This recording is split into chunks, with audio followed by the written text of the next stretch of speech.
Halo pemirsa Albiruni ID, kembali lagi di channel Albiruni ID.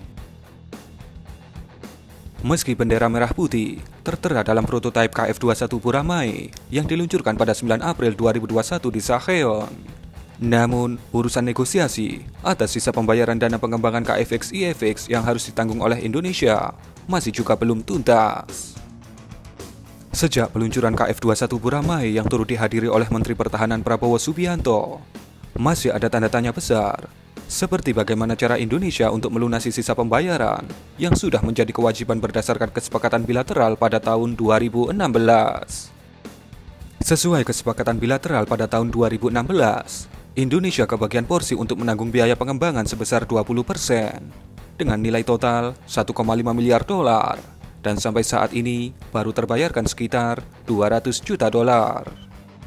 Merespon permasalahan keuangan yang dihadapi oleh Indonesia, pemerintah Korea Selatan dan Indonesia kemudian sepakat membentuk komite bersama dan akan menyelesaikan negosiasi ulang dalam waktu 12 bulan, terhitung mulai Oktober 2018. Namun, yang menjadi masalah lagi, negosiasi ulang antara Indonesia dengan komite bersama Korea gagal menyimpulkan solusi dalam batas waktu yang disepakati. Malahan, negosiasi ulang ditunda lantaran pandemi COVID-19. Dan ada kabar terbaru yang dirilis oleh KoreaHerald.com dan Indomiliter pada 11 November 2021. Disebutkan Korea Selatan dan Indonesia mencapai kesepakatan pada hari Rabu 10 November tentang pembayaran yang harus dilakukan oleh Indonesia untuk proyek KFX IFX.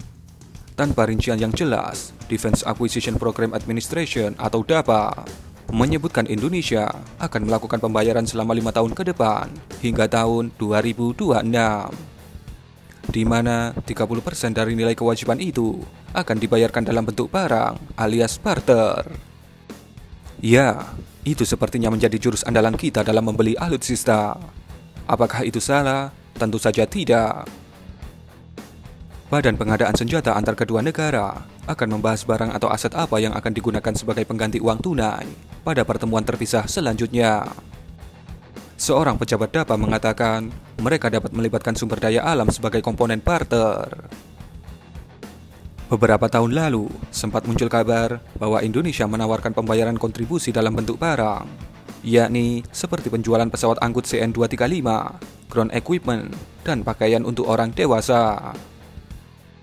Saat itu, dikatakan juga Indonesia telah meminta perpanjangan batas waktu pembayaran dan memperluas transfer of teknologi yang didapatkan dari program KFX IFX.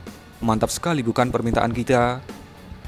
Menurut salah satu sumber dari pemerintahan Korea Selatan, pejabat Indonesia meminta negosiasi ulang kesepakatan awal KFX IFX, di mana meminta lebih banyak transfer teknologi sebagai imbalan atas komitmennya, serta pengurangan bebannya dari 20% menjadi 15%. Bagaimana menurut Anda mengenai berita ini? Berikan komentar Anda.